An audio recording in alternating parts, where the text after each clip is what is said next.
채팅창에다가 작가님께 궁금하신 내용 있으시면 이제 편하게 좀 남겨주시면 작가님께 제가 직접 질문을 드리고 답변을 좀 드리는 시간을 좀 갖도록 하겠습니다.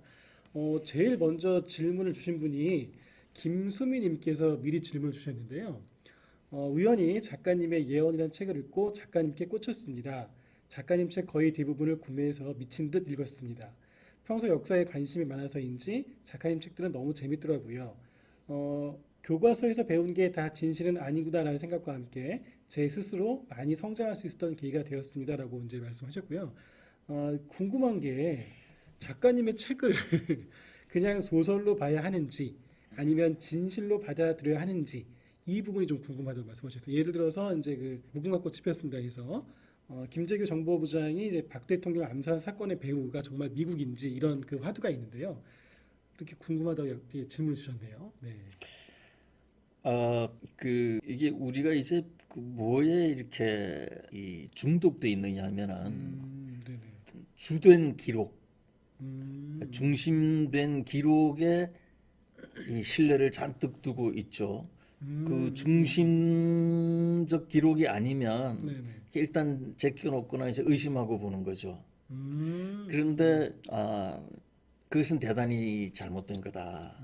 늘 자기의 두뇌를 가지고 의심하는 게 필요하다. 스스로 의심하는 부분들이. 예를 들면 이제 그 제가 그 책에 쓴 함흥차사 같은 거요. 음, 그게 이제 그거는 그 조선실록 역사기록부터 다 잘못됐어요. 아, 어, 그게 이제 쓰여졌기 때문에 그 진실이라면 아까 우리 잠깐 얘기했지만 조선일보에 쓴 것도 있고 한겨레 한겨레에 쓴 거고. 거 네. 그 둘 다 진실이냐 똑같은 걸 놓고 상반된 게 있을 때에 네네. 그래서 쓰여졌다 그래서 그게 진실은 절대 아니에요. 근데 이제 그 상상을 별로 하질 않고 이성으로 검증을 하지 않고 쓰여졌으면 무조건 믿잖아요. 조선실록 그러면은 뭐 학교 다닐 때 선생님들 이거는 뭐 사관들이 뭐 어떻게 했으니까 뭐 틀림. 그거는 이제 좀 재미난 얘기인데 내가 좀 해보자면요. 왕자의 난 이렇게 기록이 돼 있거든요. 네. 이방원이 이제 이복 형제들을 그렇죠. 죽였다. 그러면은 이복 형제들이지만 그거는 이성계가 가장 좋아하는 이성계의 아들들이거든요. 그러니까 이방원이 그 이성계의 아들들을 그냥 죽여버리면 이성계가 가만히 있겠어요? 이방원이 이성계의 아들들을 죽이려면 이성계를 먼저 죽여야 되는 거예요. 죽이든지 뭐 재활하든지 먼저 해야 되는 거죠. 그런데 차마 아들이 아버지를 죽이고 정권을 뺏었다 할 수는 없으니까 그렇게 하면 이상하게 기록을 해놓는 거예요. 그래서 이제 함흥차사라는 게 생기는 거거든요. 함흥차사라는 건 이성계가 함흥에 가 있으면서 자기를 찾아오는 사람 다 쏴 죽인다는 거잖아요. 이게 말이 됩니까? 이성계가 그 함흥에 가 있으면은 아들한테 그 당에서 함흥에 가 있으면 자기 옛 동지 뭐 친구 뭐 지지자 오면은 너무 반가울 거 아니에요. 그걸 다 쏴 죽인다는 게 말이 안 되죠. 그러네요 또. 그렇죠. 그러니까 이성계가 함흥에 가 있지 않을 수도 있는 거죠. 왜냐하면은 함흥에 오는 사람 다 쏴 죽인다는 건 함흥에 가지 말라는 거잖아요. 가면 죽는다잖아요. 근데 함흥에 가면 죽는 건 이성계가 죽이는 게 아니에요. 이방원이 죽이는 거죠. 그러면은 그 실록에는 뭐 많이 쓰여 있지만 이성계는 어쩌면 함흥에 안 가 있을 수도 있죠. 그러네요. 예. 오. 함흥에 가보면 이성계가 없다 이렇게 난리가 나니까. 그래서 그 기록을 그대로 믿는 건 옳지가 않아요. 그러니까 이방원이 자기 이복 동생들을 죽이기 전에 이성계를 먼저 해치워야 되는 건 당연한 거고요. 그걸 안 하면 자기가 바로 죽으니까. 그러면은 문제는 이성계를 가뒀다가 함흥에 보냈느냐 정말 아니면 아예 처음부터 죽여 없앴느냐 참 생각해 볼 점이 많아요. 그러네요. 그러나 우리는 무조건 실록을 믿으니까 그래서 과연 진실이 뭐냐는 그게 간단한 문제가 아니다. 그러네요. 그 다시 이제 원 질문으로 돌아가서 네네. 김재규의 뒤에 그 미국이 미국이 있습니다. 있다. 그것은 거의 사실로 가까운. 보는 게 좋겠습니다. 네네네. 근데 기록에는 어떤 합리적인 의심이 좀 필요한 부분이 있겠네요. 당연히 의심해야죠. 아까도 얘기했지만 모든 기록은 기록하는 사람의 시각이 들어가 있는 거예요. 그거 없이는 기록이라는 게 있을 수가 없어요. 그렇기 때문에 누가 기록하느냐의 문제거든요. 그래서 우리가 하는 말에 역사는 승자의 전유물이라는 게 그거예요. 승자의 기록이라는 얘기가. 예, 그렇습니다. 네, 그렇습니다. 네, 답변이 됐을 고 생각이 되고요. 질문을 굉장히 많이 올려주셨는데요. AI 때문에 작가라는 직업이 사라진다는 통계도 있는데 어떤 입장이신지 궁금하다는 질문이 있습니다. 아, 네. AI에게 이제 이게 우선 그 대전제로 우리가 지금 좀 잘못 생각하고 있는 건 AI하고 인간을 이 자꾸 대립되게 보는 네. 경향이 있어요. 근데 사실 그럴 필요가 없습니다. 왜냐하면은 우리 인간이 위대한 것은 그 계속 지성을 쌓아왔다는 데 있는 거거든요. 그렇죠. 네. 그러니까 우리가 이제 단적으로 인간이라는 존재가 중요하냐, 아니면 인간이 이제까지 쌓아온 지성이 중요하냐 이런 것도 한번 생각해 볼 필요가 있어요. 이 AI는 인간이 이루어낸 금자탑입니다. 네, 이걸 우리가 그렇죠. 적대시할 필요가 없어요. 그러니까 우리 인간은 어마어마하게 중요한 일을 하고 싶어도 육체 때문에 못하는 경우가 되게 많아요. 이 돌을 닦는 사람들이 말이죠.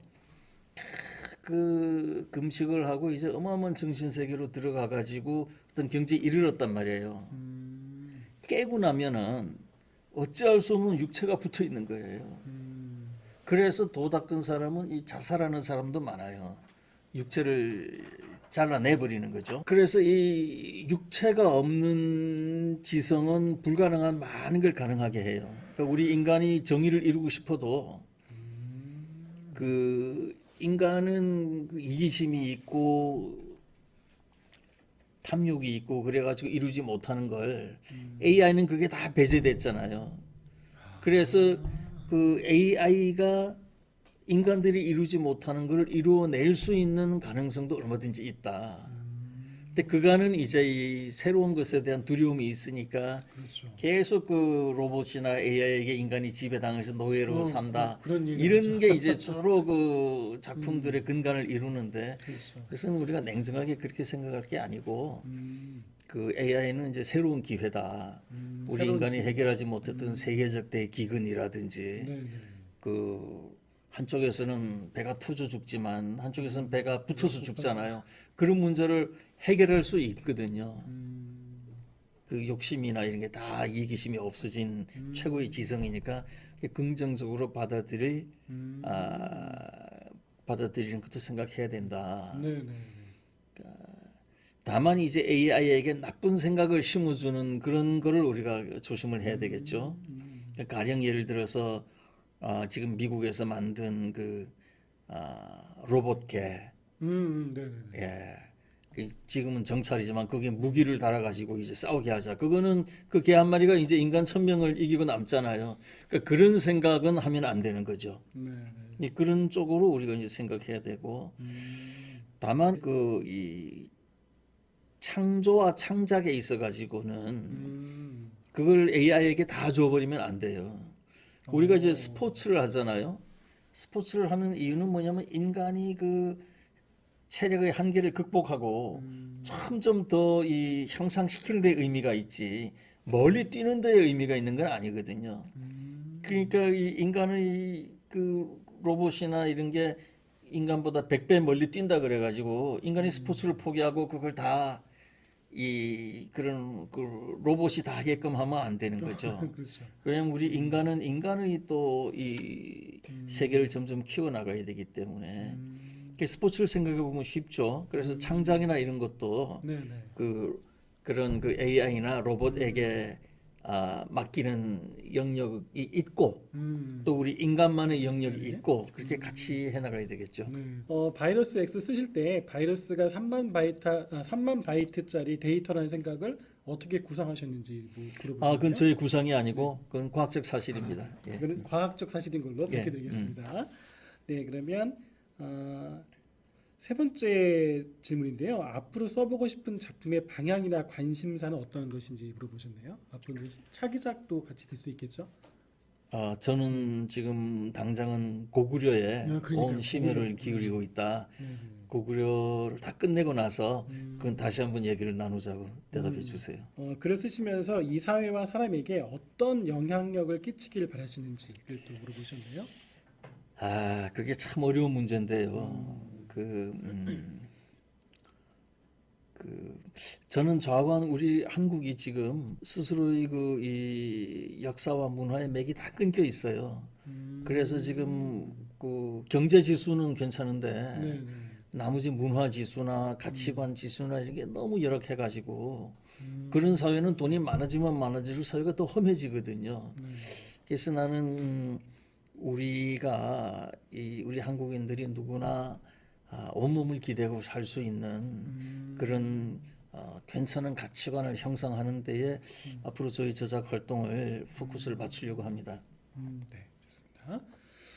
김동호님께서 좋은 경쟁도 있다는 생각인데 어떠신지 궁금합니다. 물론 좋은 경쟁 있죠.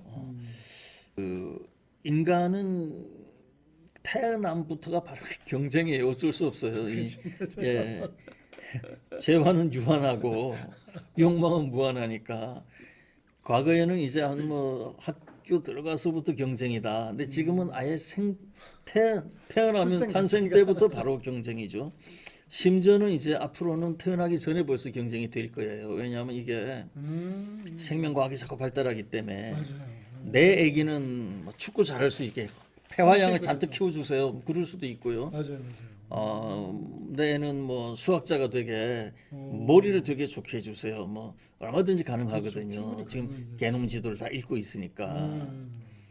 그러면 어떤 현상이 생기냐면은 가난한 사람은 애를 이제 만들어봐야 부유한 집 애의 노예밖에 안 된다. 또 아무리 부유해봐야 국가에서 만드는 애보다는 못하게 되거든요.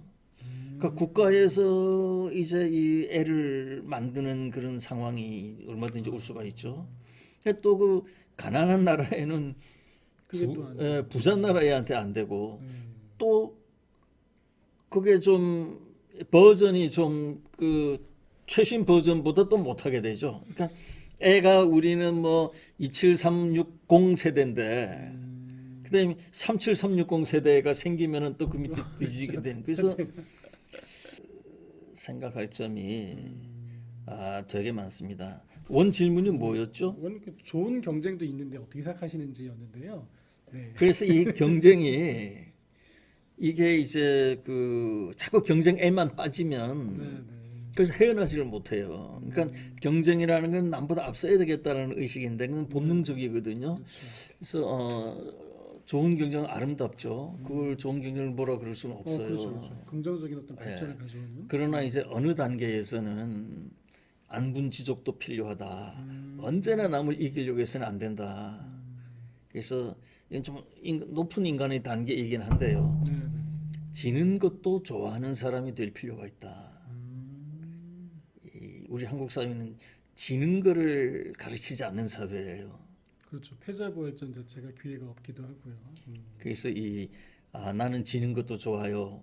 이런 얘기를 할 수 있는 사람이 될 필요도 있다. 그러나 이것이 이제 정의로운 경쟁, 정당한 경쟁일 때는 온몸을 불살라서 해야죠. 그렇죠. 네, 좋습니다. 네, 정은서님께서 작가님의 말씀을 들으면서 소설을 더욱 많이 읽어야겠다고 다짐하게 되는데요. 책을 잘 읽는 방법으로 다독과 정독 중 작가님께서 추천해 주시는 방법이 있을까요? 라고 질문 주셨네요. 그거는 자기 스타일이 제일 좋아요. 자기가 다독이면 다독하고 네, 정독하면 정독하고 책을 자꾸 읽다 보면 많이 안 읽을 때는 그 구분이 안 가는데 자꾸 읽다 보면은 요거는 내가 좀 제대로 봐야 되겠다는 부분이 네네. 생겨요. 그렇죠. 그때 그렇게 보면 되고. 네, 네, 다독과 정독을 잘 좋아해서 보는 걸로 예. 하겠습니다. 이한나님께서요.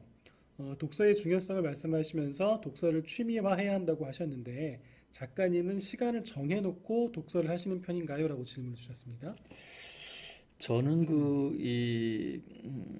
젊은 시절엔 책을 좀 읽었는데요.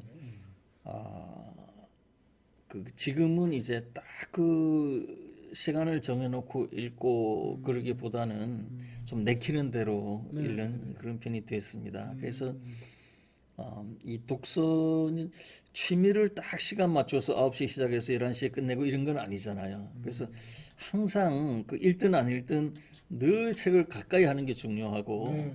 가급적 이제 그 약속을 하거나 이럴 때도 늘 서점이나 이런 데서 약속하고 그렇게 네. 자꾸 생활화하는 것이 네, 네, 네. 그 책을 좋아하는 게 꼭 읽어서만이 아니거든요. 그냥 늘 책 주변에 있고 싶고 이런 게 차라리 읽는 것보다 나을 때도 많아요. 그리고 책이라는 게 다 읽질 않아도 네, 네, 네. 제목을 보고 목차만 봐도 이게 뭐겠다 이게 이제 알 수 있는 단계가 오거든요. 그래서 네, 네. 늘 독서도 중요하지만 책 문화를 습관하는 게 아주 좋다. 그러니까 최근에 제가 느끼는 게 그 작가와 독자들이 만날 수 있는 그 소통의 장이 많아지고 있지 않습니까? 옛날에 비해서. 예, 그런 현상에 대해서 어떻게 보십니까? 작가들이 직접 보면 독자를 너무나 바람직하죠. 예, 너무나 바람직합니다. 그래서 최근에 어떤 작가들도 독자 생태계를 이야기하면서 그 독자들이 작가를 같이 성장시켜가는 그런 문화도 필요하다라는 얘기를 했었는데요. 그렇죠. 예, 그게 뭐 그 관객이 있어야 이 연극 배우가 성장하듯이 영화를 봐줘야 영어 배우가 같은 얘기죠. 네, 이제 다만 그 작가 얘기는 아주 좋네요. 왜냐하면 과거에는 작가가 네.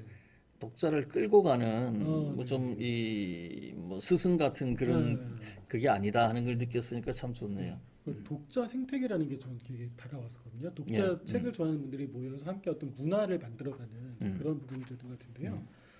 또 질문이 들어왔습니다. 네. 강정님께서 작가님께서는 세상을 보는 시선이 남다르신데요. 폭넓은 철학과 독서 외에 작가님께 영향을 끼친 멘토나 스승님이 혹시 있으신가요? 그 저는 꼭 그 누구라기보다는 이제 한 분 생각나네요. 네. 예, 그 제가 이제 그 지적으로는 이제 그 참 이 하여튼 우리 사회에서 존경하는 사람 찾기 힘들다 이렇게 생각하고 있었는데 어느 날 제가 그 목욕탕을 갔어요. 네, 제가 목욕탕이요? 이제 충청북도 제천에 살고 있거든요. 네, 네. 월요일 새벽에 목욕탕을 갔는데 옷을 이제 다 벗고 이제 네. 들어가려고 하는데 누가 불러요. 선생님하고 불러요. 그 이제 절 알아보고 선생님이라 그런 게 아니라 이제 남을 그냥 부르는 호칭이죠. 선생님하고 이렇게 돌아보니까 그때 저는 한 40대 초반, 그분은 한 50대 초중반 된 분 같아요. 선생님하고 불러서 이렇게 돌아보니까 이게 돌아보는데 기분이 되게 나빠요. 왜냐하면 나는 지금 벌거벗었잖아요. 깨벗고 있는데. 벌거벗고 빨리 들어가야 되는데 자기는 옷 다 입고 이렇게 하고 이제 저 혼자 이렇게 멋있게 선생님하고 불러서 그분이 혹시 이 부분에 좀 고급 빵을 파는 제과점이 있습니까 하고 묻는 거예요. 그래서 내가 이렇게 내려가면은 파리바게뜨가 있습니다. 보니까 이 제천 사람 같지가 않아요 느낌이. 타지 그래서 사람 느낌으로. 이 타지에서 오신 분이 모양이죠. 네, 네. 그랬더니 그래서 이 새벽에 그 빵은 왜요? 그랬더니 나는 이제 해장국집이나 가르쳐 주려고요. 50대 중반은 빵보다는 해장국이 나을 것 같아. 그분 얘기가 뭐냐면 자기는 금요일 날 와서 여기 이제 어르신들 보살피고 그 양로원 같은 데 가서 이제 봉사를 했던 얘기죠. 금, 토, 일, 3일 하고 이제 지금 서울로 올라가려고 목욕을 이제 하고 가는데 자꾸 그 할머니들 모습이 눈에 밟혀가지고 빵을 좀 사드리고 가고 싶다는 거예요. 그래서 제가 그 옷장문을 열고 그날 뭐 그 전날 고스톱을 쳤는지 하여튼 돈이 좀 그 이제 다 드렸어요. 그럼 이것 좀 보태서 좀 해달라. 그런데 이분이 돈은 있습니다. 국구 사용을 해요. 그래도 나도 동참하고 싶으니까 좀 해달라. 나를 위해서 해달라. 그랬더니 그중에 3만 원만 빼가지고 돈이 제법 있었는데요. 3만 원만 빼가지고 그럼 요거를 보태서 하겠습니다. 근데 그래서 내가 이 뭐 하시는 분입니까? 그랬더니 서울의 그 성모병원에 그 이제 불우하고 어렵고 이런 분들 도와드리. 좀 도와드리는 그런 일을 하고 하고 있다는 계시네요. 거예요. 음. 근데 그분의 그 얼굴이 참 편안하고 여유 있고 네. 그 사람이 내 스승이 됐어요. 그냥 빠이빠이 하고 이제 헤어졌지만 네네네. 그때 나눈 그 짤막한 뭐 1분 대화밖에 없지만 음. 끊임없이 네. 뭐 늘 이 사표가 된 거죠. 네. 이렇게 인생에서 뒤늦게 삶에서 이제 만난 스승을 분이, 만난 거죠. 그러네. 또 삶에서 만난 분이 또 이렇게 어느 날 갑자기 귀인처럼 나타났다 하신 것 같고, 또 평소에 작가님의 가치관과도 또 같이 맥락이 맞기 때문에 되지 않나 싶은 생각이 드네요. 네. 그분이 이제 그 돌아가시는 분들을 이제 보살펴 이제 호스피스를 그렇게 하면은 보통 이제 얼굴이 좀 어쨌거나 간에 조금 그 우울하기도 하고 그런 그렇죠. 건데 죽음을 봐야 되니까. 항상 그 이 남을 편하게 해줄 준비가 되어 있는 그런 것도 좀 느꼈죠. 훌륭한 분이었어요. 네. 대통령이나 재벌이나 음. 이 인류는 그런 사람들에게 A 플러스를 안 주거든요. 그러니까 대통령, 재벌 이런 사람들은 인류가 아마 C 정도 주면은 잘 줄 거예요. 인류가 A 플러스를 주는 사람은 바로 그런 사람. 분들. 돈을 많이 벌어서 뭘 하겠다가 아니라 나는 돈을 적게 벌겠다. 그랬더니 검소하게 살겠다. 네. 그리고 남는 시간과 열정을 내가 좋아하는 일에 쓰고 뭔가 이 약자와의 동행에 남들을 돕는 일에 쓰겠다. 이런 사람이 늘 인류의 스승이었고 인류는 그런 분들을 늘 평가하죠. 마지막 질문입니다. 민보경님께서 좀 큰 문제를 주셨는데요. 요즘 현 사회에 가장 큰 사회 문제는 어떤 것이 있다고 생각하시는지라고 물어보셨거든요. 지금 이제 우리 사회는 그간 이제 이 수직 문화였거든요. 네. 근데 인터넷이 나오고 하면서 이제 수평 문화가 많이 생겼어요. 그래서 이제 수직 문화와 수평 문화의 지금 충돌 시기다. 네. 예, 크게는 그렇게 볼 수가 있고요. 그 다음에 이제 지금의 현실을 얘기하자면 우선 그 한미일 동맹 지난 이제 6, 70년간 우리가 한미일 동맹 하에서 그 당시는 소련 중공 북괴였잖아요. 그런 위협도 다 이겨내면서 어마어마한 경제 성장을 했거든요. 네. 근데 이제는 그 한미일 동맹이 조금씩 느슨해지면서 또 그간 적대적이었던 북중러하고 또 굉장히 가까워지기도 하잖아요. 그러니까 전체적으로 이제 국제 관계의 틀이 지금 바뀌고 있는 거죠. 여기에서 과연 뭐가 맞느냐 거기에 대한 이제 진지한 사회적 고민이 필요하다. 네. 지금 그런 시기라고 볼 수가 있겠네요. 네, 국제 정세를 둘러싼 부분들이 필요한 부분인 것 같고요. 제가 이제 개인적으로 궁금한 부분은 이제 작가로 이제 지내시면서 가장 보람을 느꼈던 순간이 혹시 있으시면 언제가 있으신지. 이번에 이 바이러스 X를 썼을 때 아주 네. 그 보람이 있습니다. 왜냐하면은 이게 아직 전 세계 어느 나라도 어느 누구도 바이러스를 백신이나 치료제가 아닌 몸 밖에서 이 정보 인식 기술로 잡아야 된다라는 걸 체계적으로 주장을 하지 않았기 때문에 저는 여기에 대해서 확신이 있기 때문에 이걸 해냈을 때 아주 기뻤고요. 네. 그 전에 직지 때는 또 우리 한국인의 정체성을 그렇죠. 금속 활자와 한글과 반도체이고 이것은 힘을 전 인류가 같이 나누자, 다 같이 행복해지자, 약자와 동행하자, 인류가 같이 걸어나가자 이런 것이 우리 한국인들의 정체성이다라고 주장할 수 있어서 기뻤고요. 그 다음에 지금 쓰고 있는 고구려가 또 대단히 기쁩니다. 그래서 네. 작가로서의 가장 큰 기쁨은 이렇게 좋은 작품을 썼을 때인 것 같습니다. 그러니까요. 그래서 질문이 또 들어왔습니다. 김정수님께서요. 바둑 기사님들이 본인의 제자에게 지는 것을 부끄러워하지 않는다고 하는데요. 예. 작가님께서 아끼시는 제자나 후배가 있으신지요?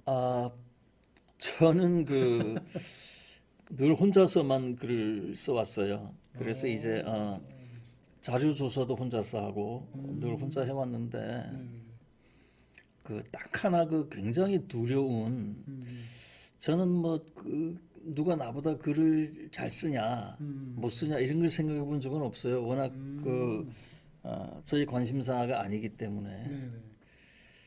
그리고 이제 글이라는 게 열심히 쓰면 좋은 글이 되고 덜 열심히 쓰면 좀 떨어진다 이렇게 생각했는데 그 아주 그 도저히 내가 못 따라가는 진짜 이 훌륭한 글솜씨를 가진 사람이 있구나 하는 것을 느꼈어요. 그러니까 제자나 후배는 없지만 하여튼 처음으로 네네. 대단하다 이렇게 대단한 사람을 찾았다. 오. 놀랍다. 이제 이런 딱 한 사람 작가님 발견한 적이 놀라신 분 있으시네요. 네, 좋습니다. 정말 마지막 질문인데요. 작가님도 독서를 많이 하시는데 요즘 어떤 책을 읽으시는지. 요즘은 그 주로 과학 쪽을 많이 하고 있습니다. 원래 이제 이 옛날에 책을 읽을 때는 저의 본령이 철학이었거든요. 아, 그 철학인데 그 당시 철학을 한창 하다 보니까 이 과학 그중에서도 물리학을 음, 모르고는 철학을 할 수가 없다라는 결론에 이르렀어요. 오, 가령 이제 제가 그 젊었을 때 많이 생각한 시간과 공간의 문제인데요. 네, 그런 거를 철학으로 하는 거는 한계가 있어요. 그건 이제 물리학을 도입하지 않으면 시간과 공간이라는 그 명제를 풀 수가 없거든요. 그러니까 그때부터 70년대 중반부터 이제 이 과학이 너무 중요하다. 그래서 그때 수학도 새로 공부하고 고등학교 때 그렇게 싫어하던 그러니까 공부를 수학을 안 좋아하셨잖아요. 예 고등학교 졸업하고 나서 미친 듯이 이제 음, 그러니까 참 공부는 그런 것 같아요. 누가 시켜서 하는 게 아니라 자기가 좋아서 하는.